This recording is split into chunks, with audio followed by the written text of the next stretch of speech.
yesterday was St. Peter Claver here in the United States. So, saints come from all walks of life.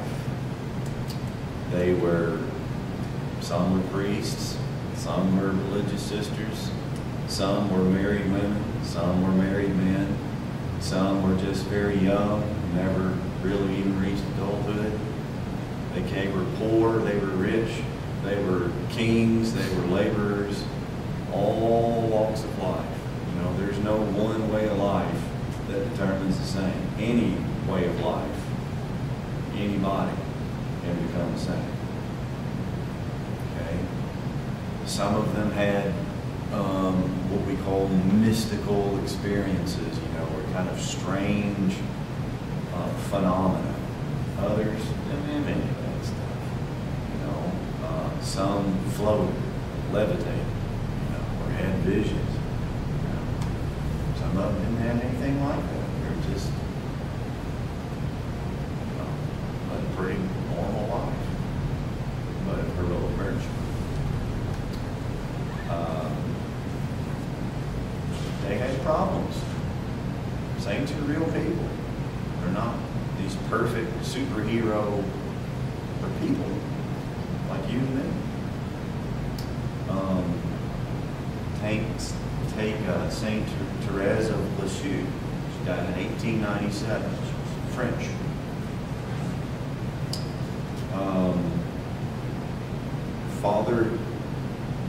Her mother died when she was about 2, I think it was, 2 or 4, somewhere in there. Tore her to pieces. I mean, just tore her to pieces. And for a while, she went into a huge depression. Bedridden. She was so depressed. And she just couldn't pull herself out of it. But the one thing that she did hold on to was prayer. And one day, lying in her bed, was a statue of Mary there in the room. And she looked at it. The statue smiled at her. And there was something about that. She began to pull out of this depression. She began to try to get back into mainstream of life, as it were. And eventually she did. And when she was a young teenager, she wanted to be she was the youngest of 6 children. And like some of her older sisters, she wanted to become a Carmelite nun. And they said, no, you're too young. No. She kept wanting to. And finally they took her. She was 15 years old. And she saw herself very realistically. She knew she was too sensitive. Would say the least little thing, the drop of a hat, you know, she'd get her feelings hurt and just come all to pieces. She knew she was too sensitive. You read her own story of her own life, her autobiography, and she just spells it all. But she knew it, and she kept working and trying to overcome that. And she describes one year at Christmas how she finally did it. She finally took hold of the grace, got over herself. Like to say. And she didn't do that anymore. Eventually she did become a Carmelite nun, and then she contracted tuberculosis. There's no cure for it yet in these days. So she died an agonizing death. And all the while tempted to believe there was no God. Because she was in such agony. Tempted, didn't say she gave in. She didn't.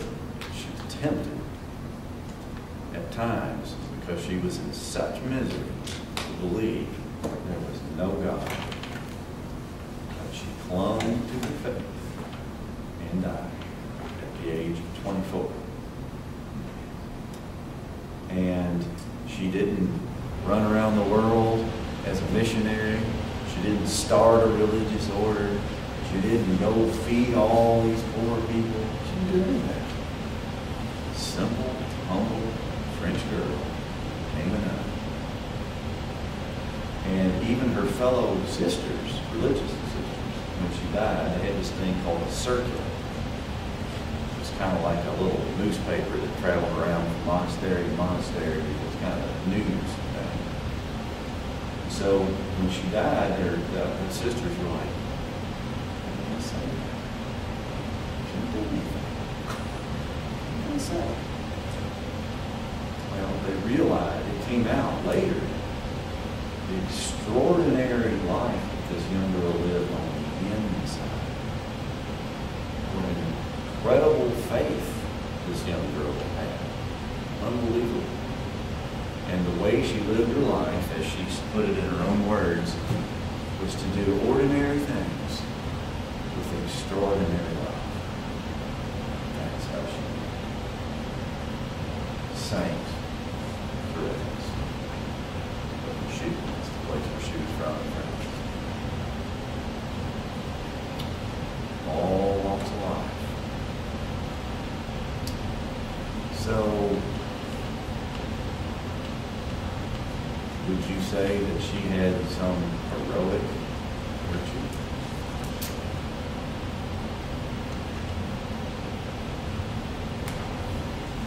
I would say so. I would say so. Some people are recognized as saints while they're still alive. Mother Teresa, almost unofficially a saint. Most people, while she was still alive, considered her a living saint. Why? Why do people think Mother Teresa is a saint? What she do is heroic virtue.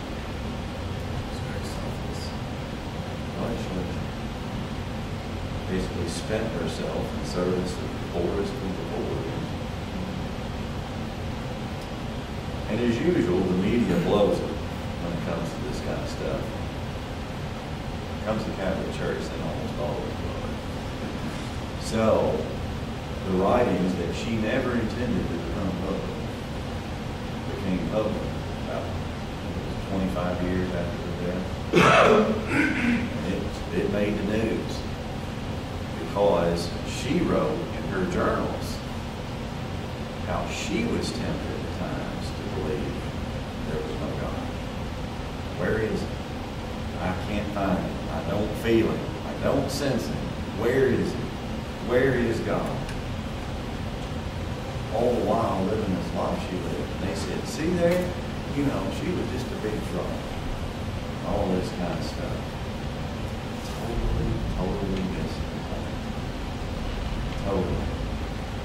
Because others, not all of them, some saints experience that. It's like Christ gives them a share of his own passion. You know, where he props them up to do what, because she was full of joy. I mean, it just oozed out of her. The love and the joy and the peace, you know. But internally, she didn't feel that.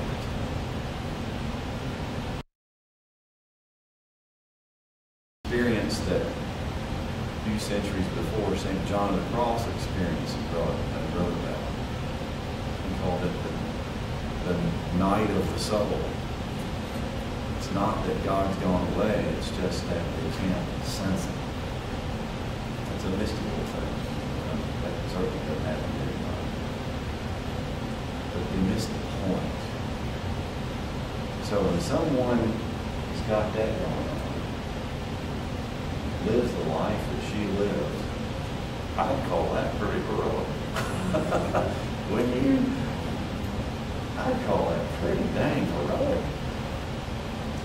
Real people with real problems, real struggles, real lives. You know, and the reason I keep emphasizing that is because sometimes they get painted, I call it plaster saints.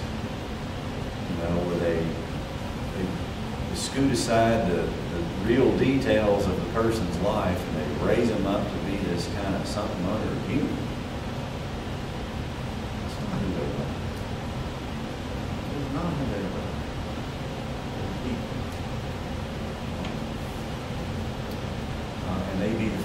wants to tell you so.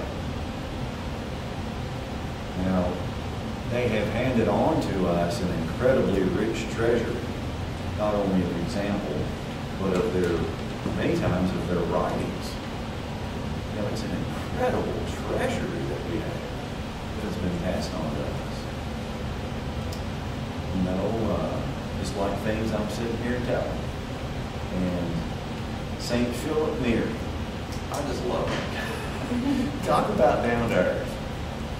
You know what he used to get up and say when he got up in the morning? It was recorded. Jesus, be very weary of Philip today. Because the first chance he gets, he'll turn his back. Now, how's that for honest? You know, how's that for honest? I think saints are people who are keenly aware of their true human weakness. And they learn in their human weakness to rely on God. They know better than anyone, I can't do it. So you're going to have to. And then they let it. You know, they get out of the way. You do that, you do that. They're there. There's where the heroic virtue and stuff comes from. It comes from God. But they let Him do it. And I think that's what holiness is. That's how a person gets closer to God. I mean, they didn't like science. How do we get close to another person? We open ourselves up. We make ourselves vulnerable. We drop the defenses, right? And until we do that, we don't really ever get close to anybody, do we? Same way with God. You ain't going to force it. You have to drop the defenses, make ourselves vulnerable, open ourselves up. So, okay, you're the boss. We'll do it your way.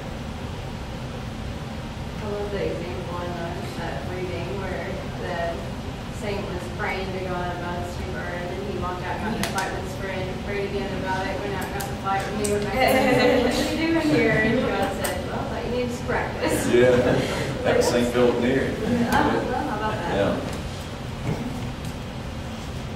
Yeah. Yeah. That's honesty. That's genuine humility. Genuine humility is just being who we really and truly are. I got these strengths, I've got these weaknesses, this is who I am. Period. That's real humility. Now, any questions so far? Okay. Early on, a person became named a saint really by popular acclaim. People would notice, they're a saint, they're a saint. Okay, they're a saint. But over time, the church gradually realized they had to put a little tighter rein on that because there were other people being